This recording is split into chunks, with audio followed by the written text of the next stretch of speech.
इस कोचिंग में यही डिफरेंट है कि बाकी कोचिंग से कि सर वहाँ पे आपको जैसे प्रैक्टिस करा देते थे, क्वेश्चन वहाँ पे मतलब याद करवाते थे सर लोग, और यहाँ पे है कि जब तक आपका क्लियर नहीं हुआ कोई भी क्वेश्चन क्लियर करके ही सर आगे जाते थे। कोई भी हम लोगों ने हमेशा एक पायनियर की तरह काम किया इस फील्ड में। 2017 से लगातार पिछले साल से मैंने पूरे बैच को डिजिटलाइज़ किया ताकि हम विजुअल तरीके से भी बच्चों को फैक्ट्री दिखा सकें, क्या प्रोसेस चल रहे हैं वो समझा सकें। और साथ ही साथ इस साल से हमने संडेज़ को भी क्लास को एक्सटेंड किया।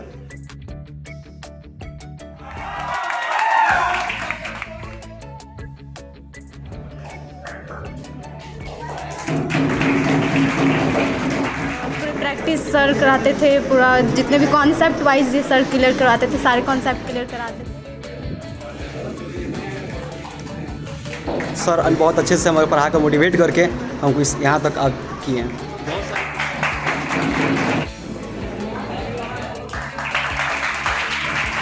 आगे क्या बनना चाहते हो?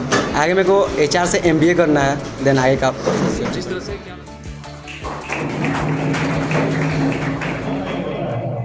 तो मैं अपने आप को बहुत भाग्यशाली मानता हूँ कि हर साल ऐसे बच्चे हमें प्राप्त होते हैं।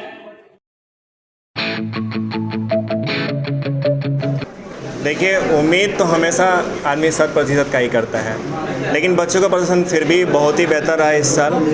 लगभग 10 बच्चों से ऊपर ने 90 मार्क्स एंड अबव हासिल किए हर सब्जेक्ट में विद डिस्टिंक्शन।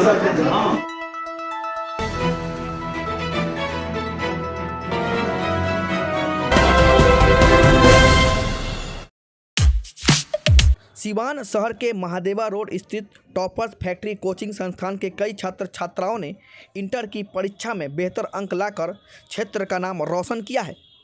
इस कोचिंग के कई छात्र छात्राओं ने कॉमर्स स्ट्रीम में अपने मेहनत का डंका बजा दिया है। इस कोचिंग के संचालक और कॉमर्स गुरु पीयूष सर 7 वर्षों से लगातार बेहतर रिजल्ट देते आ रहे हैं। इस कोचिंग के छात्र आशुतोष कुमार ने 500 में 45 अंक प्राप्त कर कोचिंग और जिले का नाम रोशन किया है। साथ ही सभी विषयों में अच्छे नंबर प्राप्त किए हैं। इस कोचिंग के कई छात्र छात्राओं ने बेहतर अंक के साथ प्रदर्शन दिखाया है। कॉमर्स गुरु पीयूष सर ने सफल छात्र छात्राओं को ट्रॉफी और मेडल देकर सम्मानित किया है। इस दौरान प्रशंसा व्यक्त करते हुए सफल छात्र छात्राओं के उज्ज्वल भविष्य की कामना की।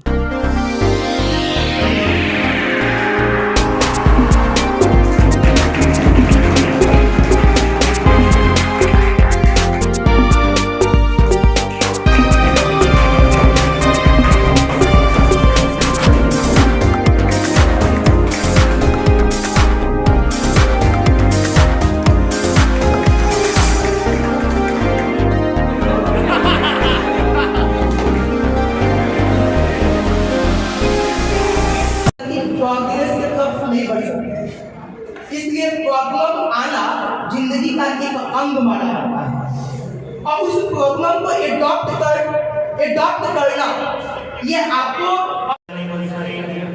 एक टीचर के तौर में मेरी सोच कभी भी टीचर की तरह नहीं रही। मैंने हमेशा खुद को देखता था कि मुझे क्या प्रॉब्लम है, क्योंकि जब मैं खुद स्टूडेंट था, पढ़ाई कर रहा था, बहुत सी समस्याएं आती थी और उन समस्याओं को देख के मेरे मन में आता था कि इसके लिए क्या किया सकता है। कि अगर आप साल में कभी पढ़ाई और साल दर साल हमेशा रिजल्ट पहले से बेहतर होता गया, तो इसमें सबसे बड़ा जो मेहनत है वो बच्चों का है। एक टीचर कितना भी टैलेंटेड हो, अगर बच्चे पढ़ने के लिए रेडी ना हो या बच्चे वो लगन ना दिखाएं, टीचर कुछ नहीं कर सकता। हम एक रोडमैप तैयार कर सकते हैं, लेकिन उस रोडमैप पे चलने का काम बच्चों का ही होता है। तो मैं अपने आप को बहुत भाग्यशाली मानता हूँ कि हर साल ऐसे बच्चे हमें प्राप्त होते हैं जो अपने फ्यूचर को लेकर इतना कॉन्शियस हैं और लगातार मुझे भी मौका देते हैं बेहतर से बेहतर करने का। समय का भाव को देखते हुए मैं चाहूँगा। मेरा नेम सृष्टि राज है। मेरा टोटल नंबर था 812, 82.4%। किस तरह से आपने पूरे एग्ज़ाम में मेहनत किया था और क्या लगता है कि इससे भी ज़्यादा की उम्मीद थी? हाँ, इससे ज़्यादा की उम्मीद थी और प्रैक्टिस किए, सर भी प्रैक्टिस करवाए। हर रोज़ डाउट होता था तो सर क्लियर करते थे, तभी आगे जाते थे। कोई भी डाउट क्लियर करके ही सर आगे जाते थे और प्रैक्टिस हमेशा करवाते रहते थे। कोई भी प्रीवियस ईयर पेपर वगैरह, टेस्ट वगैरह करवाते रहते, इसके कारण थोड़ा अच्छे परसेंट आ पाए। क्या बनना चाहते हो? मेरे को MBA करना है। MBA करना चाहते हो?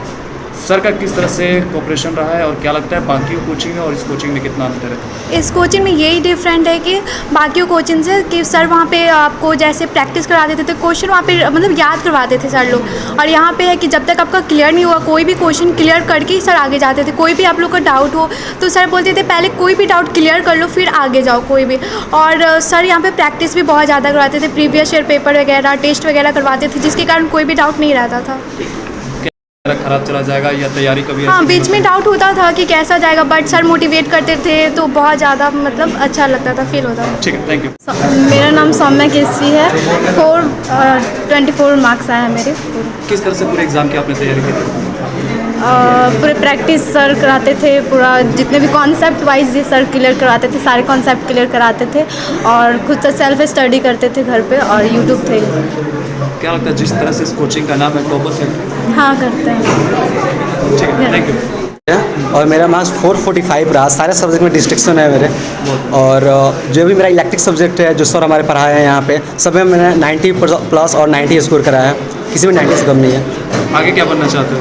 आगे मेरे को HR से MBA करना है, देन आगे का जिस तरह से क्या लगता है कि सर जिस तरह से पढ़ा रहे हैं आगे आपको काम आना? जी आगे बढ़ने के लिए सबसे पहले बेस मजबूत होना चाहिए आपका इस समय का, और आगे बढ़ने का हम बाद में सोचेंगे जब अभी बेस अगर सही है तो। जो सर बहुत अच्छे से हमें पढ़ा कर मोटिवेट करके हमको यहाँ तक किए हैं। बहुत सारे कोचिंग बेहतर करते हैं पोस्टर बैनर वालों से। नहीं, सर किसी से ज़्यादा तुलना करने का पे बिलीव नहीं रखते हैं, वो अपने पढ़ाई पे बिलीव रखते हैं, और अपने सर तो जितना कर सकते हैं उतना करते हैं अपनी तरफ से, दूसरों से क्या करना है, और बच्चे अपने खुद से सेल्फ स्टडी करते हैं। कोचिंग के अलावा बाहर भी सर पढ़ाई को लेकर मदद करते हैं जब भी अगर आप?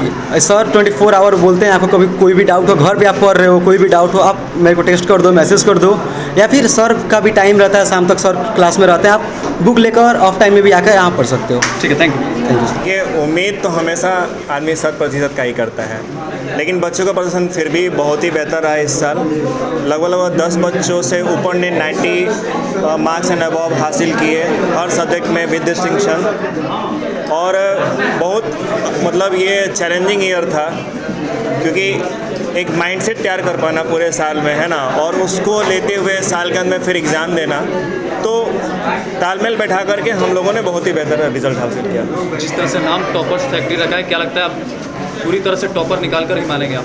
देखिए, आप तो साल दर साल हमारी हर बार मुलाकात होती है जब भी रिजल्ट आते हैं, तो आप सभी मीडियाकर्मी आते हैं और आपने हर साल देखा है कि रिज़ल्ट बेहतर ही गया है।